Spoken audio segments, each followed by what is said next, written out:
Hola, el tema que vamos a hablar el día de hoy es sobre el método de la bisección. Comencemos por aclarar que los métodos numéricos se encargan de obtener respuestas a problemas que se nos presentan, cuya solución analítica es un poco complicada. En este caso, vamos a ver la obtención de raíces de funciones a través del método de la bisección. Bueno, ¿qué es el método de la bisección? Principalmente se basa en el teorema de Bolzano, el cual nos afirma que si tenemos una función real y igual a f de x, que sea continua en un intervalo a b cerrado, donde el signo de la función en un extremo va a ser distinto al otro extremo de nuestro intervalo. Entonces nos va a garantizar al menos la existencia de una constante en ese intervalo, la cual es una raíz. O sea que al evaluar la función en esa constante nos va a dar 0. Entonces aquí tenemos enunciado que es el teorema de Bolzano. Nos dice que si f de x es continua en el intervalo cerrado a, b, esta multiplicación nos garantiza que evaluada en A o en B van a ser de distintos signos. O sea, va a quedar como más por menos. Forzosamente nos va a quedar un resultado negativo. Entonces vamos a tener al menos una raíz constante que al evaluarlo nos va a dar 0. Gráficamente vamos a tener representado esto. En un extremo tenemos que la función evaluada está sobre el eje de x, que es positiva, y del otro lado tenemos que la función evaluada en b es una función negativa, lo que nos garantiza que forzosamente tiene que pasar por el eje de x, en el cual es una raíz. Vamos a enunciar qué es el teorema de valor intermedio. Nos dice que lo mismo, si f es una función continua en el intervalo a b cerrado, con f de a menor que f de b, y y un número cualquiera, entonces podemos encontrar que este y va a estar en medio de la función. Esto lo vamos a ocupar para aclarar cómo va a funcionar nuestro algoritmo para encontrar las raíces. Bueno, entonces vamos a... Aquí nos ilustra cómo se representa el teorema de valor intermedio. Tenemos los dos extremos y al menos en la mitad, o bueno, en medio del intervalo vamos a poder encontrar un y. Entonces vamos a definir ahora sí lo que es el método. Ya hablamos antes que tienen que ser signos opuestos para garantizar que nuestra función pase por el eje de las x. Entonces tiene que su multiplicación dar un número negativo, porque es un positivo por un negativo. Ahora, ya que tenemos garantizado esto en nuestro intervalo a, b, se ocupa el teorema de lo que es el valor intermedio, ya que vamos a dividir, vamos a tomar la mitad de nuestro intervalo, o sea que va a ser a más b menos a más b sobre 2, nos vamos a posicionar en nuestro centro de esta longitud y va a evaluar la función.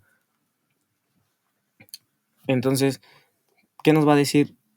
Si tenemos un 0, al evaluar en esta mitad, si tenemos un 0, nos quiere decir que tenemos una raíz. Si no tenemos un 0, tenemos que volver a comprobar. Entonces, debemos ver qué signo nos da este valor evaluado. O sea, tenemos un c, al evaluar en f de c, si es negativo o positivo, entonces tenemos que tomar otro intervalo, que sería el intervalo de signo contrario al que obtuvimos. O sea, evaluada en f de c, si tenemos un valor positivo, nuestro intervalo tiene que ser hacia donde nos arroje la función evaluada negativa, para que nos quede lo que ya habíamos hablado, que nos garantice que pase forzosamente por el 0. Entonces, por ejemplo, aquí lo que tenemos, si f de a por f de c es mayor que 0, entonces nos quiere decir que o los dos son negativos o los dos son positivos, lo que nos quiere decir que el f de c por f de b va a ser negativo. Entonces tomaremos nuestro intervalo de c a b. Si fuera en caso contrario, tomaremos nuestro intervalo de a a c. O sea, en caso de que f de a por f de c nos diera negativo, nuestro nuevo intervalo sería de a a c. Y se repite nuevamente el proceso.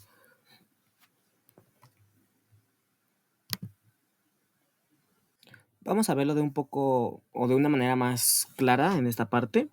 Aquí ya es lo que comentaba.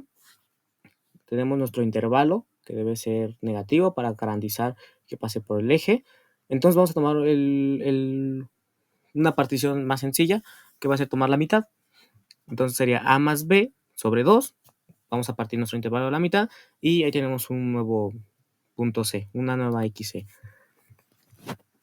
que en pocas palabras sería nuestra aproximación de lo que será nuestra raíz. Vamos a evaluar y tendremos que si f de c es negativa, va a sustituir a nuestro intervalo A. Si es positiva, va a sustituir a nuestro valor B. Esto en nuestro caso de que tengamos una función creciente. Si fuera una función decreciente, esto se invierte. ¿Por qué? Porque nuestro valor A sería mayor a nuestro B, ¿no?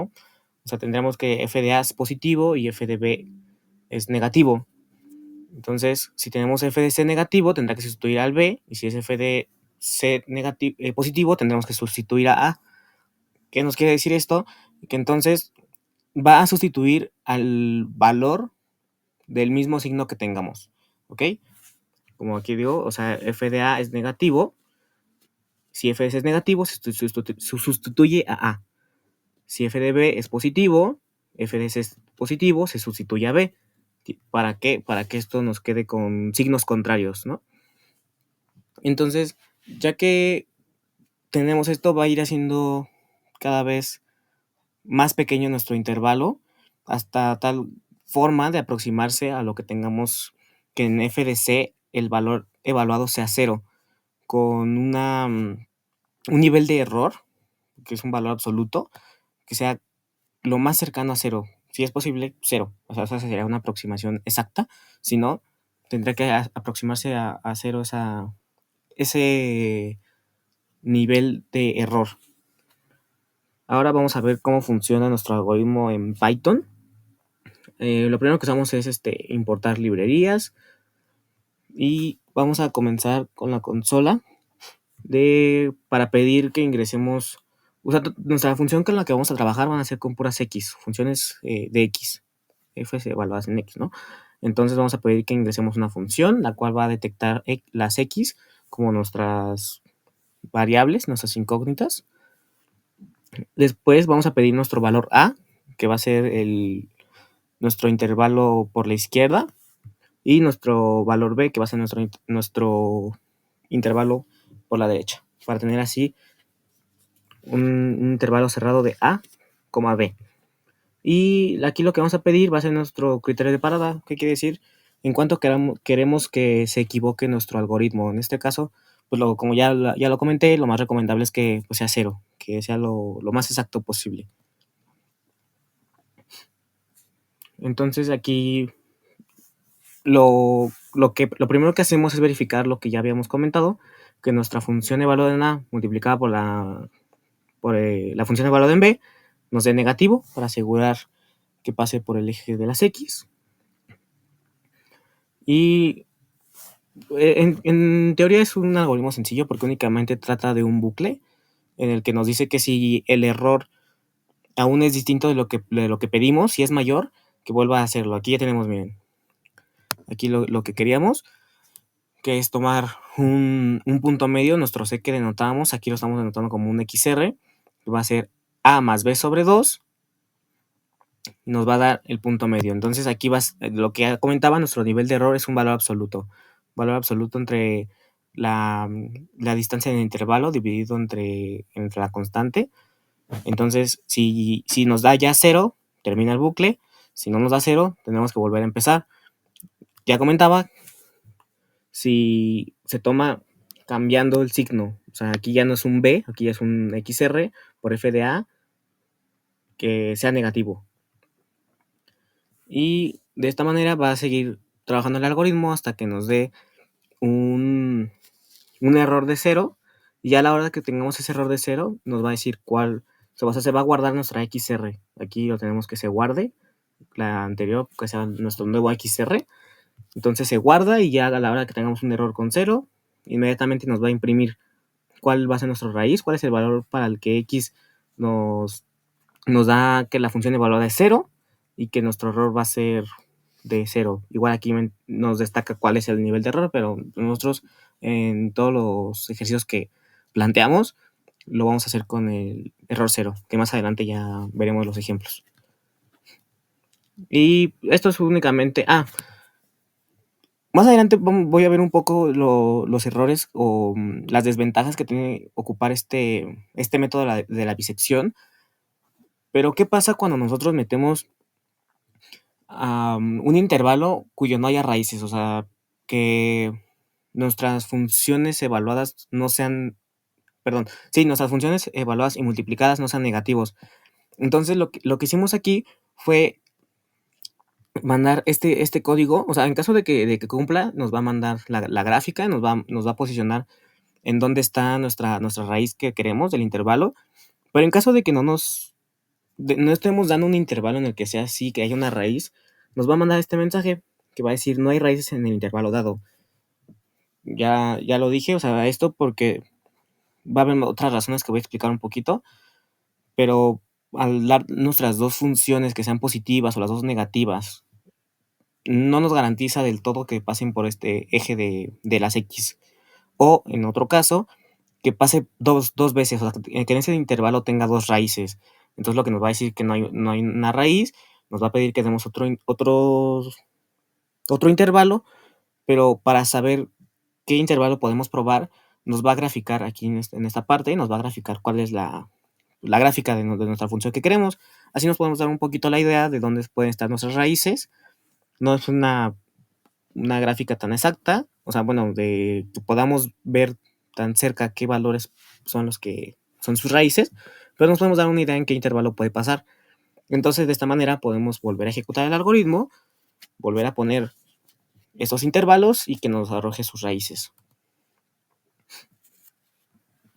Ya intuí un poquito que hay ciertas ventajas y desventajas, ¿no? O sea, este método pues es un poco fácil, como ya vimos, se trata únicamente de operaciones básicas, sumas, restas, evaluar, ¿no? Tomar longitudes y dividir. Entonces, pues es un poco fácil de entenderlo y de programarlo. Pero, o sea, no necesitamos más información más que tener un intervalo y la misma función. Pero el inconveniente es que tenemos, como ya lo dije, puede que nosotros donde queramos evaluar nuestro intervalo no tengamos una raíz o que podamos tener más raíces, ¿no? Que a lo mejor podamos tener en un intervalo muy pequeño, a lo mejor entre 0 y 1, 3 raíces. Entonces, no nos va a funcionar el algoritmo, porque sí, o sea, en efecto está pasando, o sea, nuestros intervalos evaluados está siendo positivo y negativo, y su multiplicación es negativa, pero no tenemos una sola raíz ahí dentro, o sea, ya estamos teniendo 3 raíces, entonces eso nos va a dar que a lo mejor nada más nos arroje una sola de las raíces que queremos. O en su dado caso, si tenemos 2 raíces, no nos lo va a permitir. Entonces, cuando tengamos funciones de muchas raíces, pues únicamente vamos a poder encontrar de una en una. No nos va a dar todas las raíces de esa función. Y que otra parte no nos va a arrojar raíces múltiples ni complejas. Entonces, esto sí es un poco pues, de desventaja que nos puede proporcionar el algoritmo, pero pues ya vimos que es algo muy fácil de utilizar.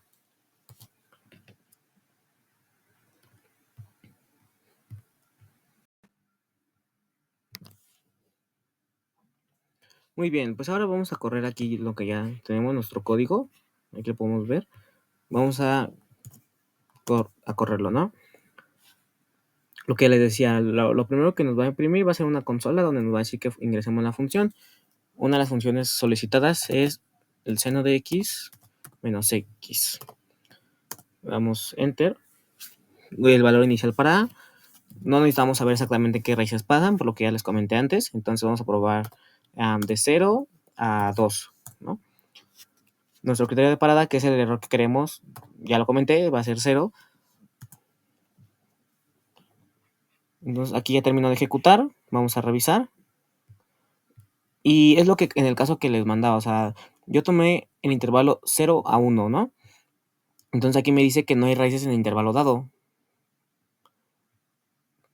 que ingrese otros nuevos valores. Y aquí me grafica la función para poder ver un poco más o menos dónde podría quedar, ¿no? O sea, yo probé en esta parte y quizá por lo que podemos ver, tenemos una raíz en 0 y aquí es negativo. Entonces, pues a la hora de multiplicar estos nos va a dar 0, ¿no? Lo cual no es un valor negativo. Entonces, ejecutemos de nuevo. Metemos seno de x menos x.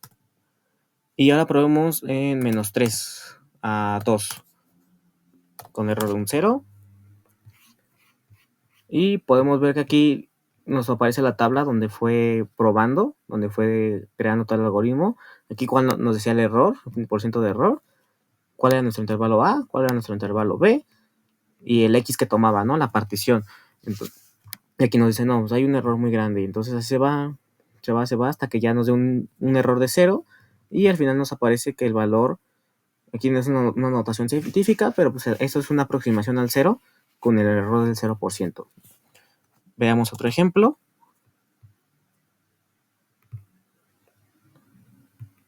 Otro ejemplo que nos pedía era e a la menos x cuadrada. Entonces sería exponencial menos x cuadrada. Damos enter. Valor inicial, probemos menos 5 a 4 con un nivel de error 0. Ya terminó de ejecutar y aquí tenemos, en este caso sí le atinamos a lo que fue el intervalo, sabemos en cuál pasó y aquí nos dice cuál es nuestra raíz, que es de 0.7034 con el error de 0%. Y aquí podemos ver que nos marca la gráfica y en qué punto es donde corta al eje y el valor, ¿no? Y en nuestro último ejemplo tenemos esta función x a la 5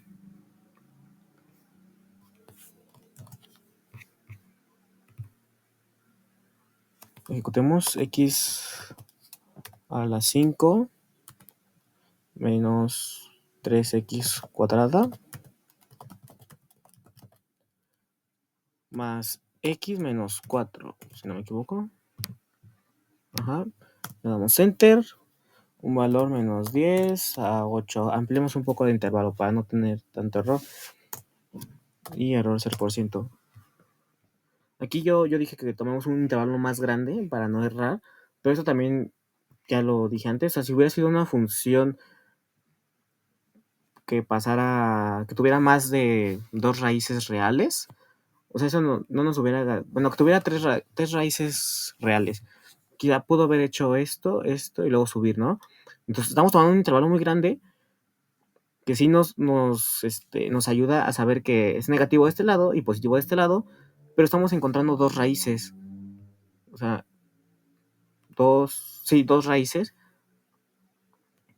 o 3 quizá, y así no funciona nuestro algoritmo, o sea, nada más podemos encontrar una. Y a intervalos más pequeños es más fácil, o sea, si tomamos este pedacito, es más fácil que pase solamente una vez, pero es más difícil atinarle exactamente en qué intervalo. Es por eso que nuestro método, bueno, nuestra programación, integramos lo de saber implementar la gráfica para ver un poco dónde corta. En este caso, pues como ya comenté, pues nada más pasa una vez, tiene una raíz real solamente. No sabemos si tenga raíces complejas, al menos nos garantiza una raíz real, en el cual es de 1.5827. Aquí nos marca, de nuevo, dónde es donde corta y nos marca con estrellita, ¿no? Nuestro eje X, nuestro eje f de x. Y pues eso sería todo de mi parte. Espero que haya quedado claro el tema.